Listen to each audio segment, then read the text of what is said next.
Joseph जीवन Joseph कौन थे गोटे स्वप्न दर्शक थे लिखा जाए जोसेफ जो गोटे इमेच्योर्ड पिला थे से बापा गोटे गेला पुओ थे बापा बहुत प्रेम करते से स्वप्न देखुले से स्वप्न रे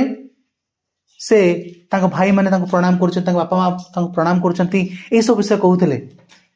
किंतु जोसेफ जो दूरदर्शी गले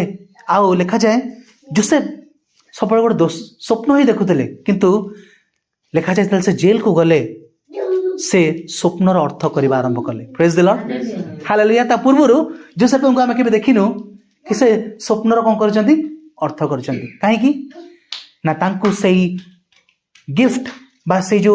गोटे इंटरप्रिटेशन रो स्वप्नर अनुवाद करिवार से जो गिफ्टटा केतेबेला आसला जितेबेले से गोटे परीक्षा रे उत्तीर्ण हले को परीक्षा रे पवित्रतार परीक्षा रे हालेलुया 44 घरे जितेबेले से उत्तीर्ण हले